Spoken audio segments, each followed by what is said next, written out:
Clank. Clank.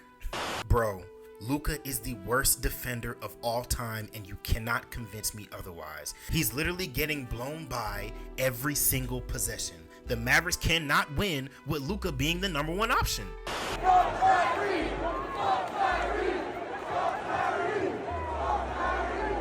What a sad time to be alive that was. Now, what do all these things have in common? Well, it's how the average viewer of the NBA will remember the Dallas Mavericks 2023-2024 playoff run. Now, if you're like me, you watched the majority of the Mavs games and every one of their playoff games this past season. Deontay George runs into Luka. Luka on the floor, finds Kyrie. And those that fall into that category would have already understood the Mavericks' defensive philosophies. You see, it's not a secret to the world that Lukai aren't defensive stoppers, but they bought into their defensive assignments night in and night out. For better or worse. I mean, I still get nightmares from Luka literally giving Harden the lane and allowing him to hit floater after floater at the end of game 4. And I hated that strategy so much because it quite literally gave them free points that helped them close the game. Before Harden sees the shot clock. Off the drive, the floater's up, it's good. More Harden heroics here in the fourth. But in his post-game presser, you can hear Coach Kidd saying that was their game plan. What? Yeah, Harden can make them all. At the rim, middies, he can shoot the three. You got to live with contested twos, because if you're going to dare him to shoot threes or you're going to try to contest the three, he's going to knock those down. So I thought the group did a good job of trying to get him inside the three-point line. He made some tough twos, and we got to live with those. So with that being said, not only did Luka hold his own for a majority of this playoff run, but also you'd understand that the Mavericks predicate their defense on rotating. I mean, it doesn't take a rocket scientist to deduce that Mr. Doncic was responsible for a lot of the Mavs' offensive success. And I am not trying to make excuses for him, but the man was on the injury report for the entire playoffs and was literally bleeding out of both kneecaps. So blaming Luka for the collapse of the Mavericks was just clickbaiting ignorance. Over there is the Celtics tunnel. That's where the winners are. His defensive performance is unacceptable. He is a hole on the court. The Celtics are attacking him. They are ahead in this series because they have attacked him defensively. He and Kyrie were supposed to carry the offense while giving maximum effort on defense. While PJ Washington, Derrick Jones Jr., Derek Lively, and Daniel Gafford, who has a lot of D's, hey, yo, what did he say? Were to do the exact opposite. And with the mention of PJ Washington's name, it brings me to the topic of this video. Klay Thompson is a Dallas Mavericks.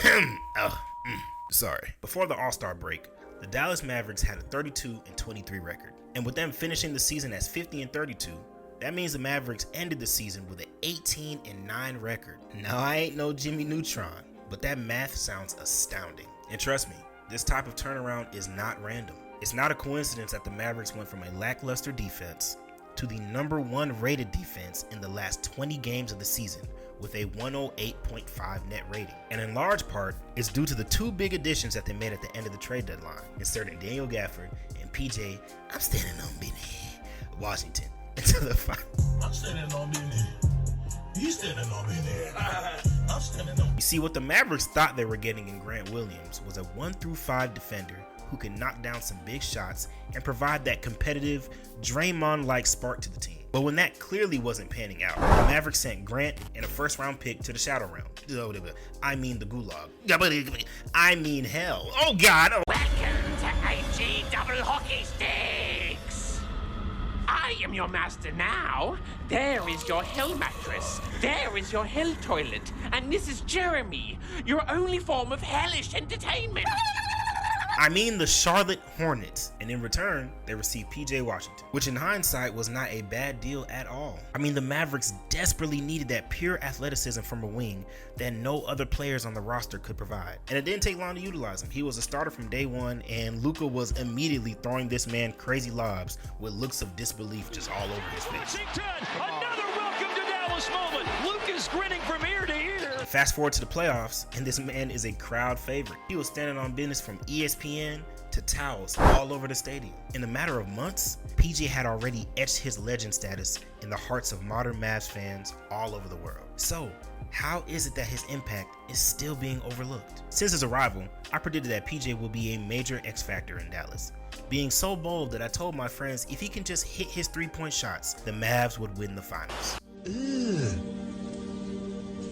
Brother, what's that? Now, they laughed at this theory, but I think it was proven to be true. In the OKC series, PJ was out of body, averaging 18 and 8 on 46% shooting from the 3-point line. And this is while taking 8 threes a game.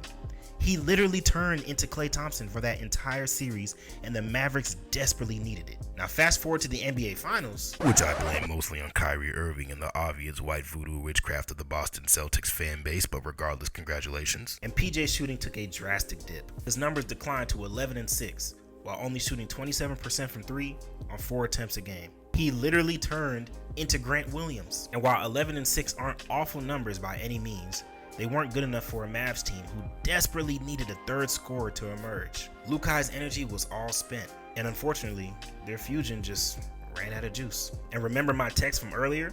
Well, if PJ hits all his threes in games 2 and 3, that series would have went to a game 7 in Boston, and who knows what could have happened. But this is what is most interesting to me about PJ Washington's role next season. With Klay Thompson, oh my God, I can't believe the Warriors just gave him away. We're the new Splash Brothers. We're the Super Splash Brothers. You heard it here first. I've really got to stop doing that. With the addition of Klay Thompson, the Mavericks are no longer going to be looking for a third scorer next to Luka and Kyrie. Everyone else is just going to have to do just enough to help the Mavs score more points than the opponent on any given night. So, with Luka being double teamed and Kyrie and Klay always having someone glued on them, that basically leaves 2 Mavs on 1 defender. And with the league knowing how much Dallas likes to utilize their bigs at the rim, I believe that PJ will receive the least amount of defensive focus out of all the starters on the floor. And just in case people forgot, the 12th overall pick of the 2019 NBA draft, who shouldered a lot of the Hornets' offense, especially when LaMelo and Miles Bridges were out, is more than capable of torching a defense. I mean, he has a career high of 43, and say what you want, a lot of legends have never even reached that level of scoring. With his strength, versatility, anticipated improved shooting, and dog-like mentality, I believe that PJ Washington is ready to make defenses pay for not scouting for him with more intention. But will that be enough for the Mavericks to win a championship next year? Psst, the answer is yes. Mavs 2024 champs, baby!